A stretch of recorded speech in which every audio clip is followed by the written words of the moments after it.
आज हम लोग क्लास 12 कंपनी अकाउंट्स का एक इंपॉर्टेंट कॉन्सेप्ट समझेंगे। इशू ऑफ शेयर या debenture for consideration other than cash बड़ा इंपॉर्टेंट टॉपिक है। ये इशू ऑफ शेयर में भी है, इशू ऑफ डिवेंचर में भी है। वो ऑलमोस्ट दोनों का, ये दोनों में 90% ये सेम है, बट थोड़ा सा डिफरेंस होता है। हम लोग इसको समझ लेंगे। ये issue of debenture for issue of share for consideration other than cash 4 type से होते हैं। Asset purchase, business purchase, for incorporation expenses, for under writing commission. तो पहले issue of share for consideration other than cash समझ लेते हैं। अगर asset purchase हुआ हो तो 2 जर्नल एंट्री करेंगे। सन्डी एसेट से कौन डेबिट? To vendor. वेंडर कौन? जिसको परचेजिंग कंपनी परचेज कर रही है। क्वेश्चन में नाम दिया हो तो उसका नाम लिखेंगे, अदरवाइज वेंडर लिखेंगे।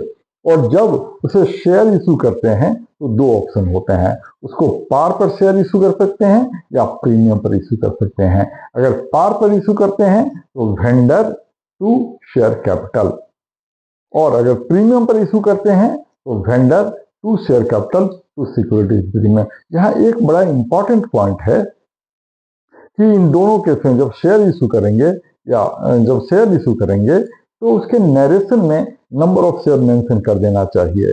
Number of share mention, number of share कैसे निकालेंगे, इसका एक फॉर्मूला यूज करते हैं। Number of share to be issued to the vendor, इसका फॉर्मूला होगा purchase consideration upon issue price.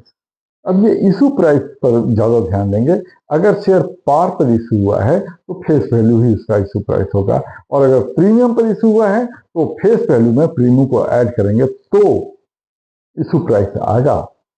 कई बार स्टूडेंट बार बार गलती कर देते हैं, हर बार बच्चे गलती कर देते हैं कि इस पर ध्यान नहीं देते हैं कि अगर शेयर या डिवेंचर प्रीमियम पर इशू हो तो फट से परचेज कंसिडरेशन पर प्रीमियम या कैलकुलेट कर लेते हैं, वो एकदम ब्लंडर हो जाता है। इसका मतलब ये हुआ कि कंपनी परचेज कंसिडरेशन के ऊपर और प्रीमियम ज्यादा पैसे दे रही है, जबकि शेयर प्रीमियम पर इशू हुआ है। शेयर प्रीमियम पर इशू हुआ है मतलब फेस वैल्यू प्लस प्रीमियम, वो इसका इशू प्राइस हुआ। कभी भी परचेज कंसिडरेशन पर प्रीमियम कैलकुलेट नहीं करते हैं, वो गलत होता है। प्रीमियम हमेशा शेयर के या डिवेंचर के फेस वैल्यू पर कैलकुलेट करेंगे और परचेज कंसिडरेशन को उससे डिवाइड करेंगे तो नंबर ऑफ शेयर आ जाएगा।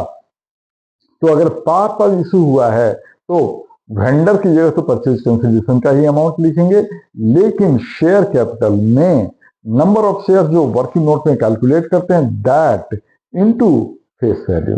और अगर प्रीमियम पर इशू किया है तो परचेज कंसिडरेशन को इशू प्राइस मतलब पर फेस वैल्यू प्लस प्रीमियम से डिवाइड करते हैं, फिर जो नंबर ऑफ शेयर आता है उसको फेस वैल्यू से मल्टीप्लाई करेंगे तो वो शेयर कैपिटल में जाएगा। और अगर प्रीमियम पर इशू किया है तो number of shares issued that into premium, वो सिक्योरिटी प्रीमियम में जाएगा। अब सेकंड सिचुएशन होता है बिजनेस परचेज। अगर पूरा बिजनेस परचेज किया तो नेट एसेट परचेज कंसिडरेशन से माइनस करते हैं। जो अभी हम लोग नेट एसेट का मतलब क्या है, जो भी परचेजिंग कंपनी वेंडर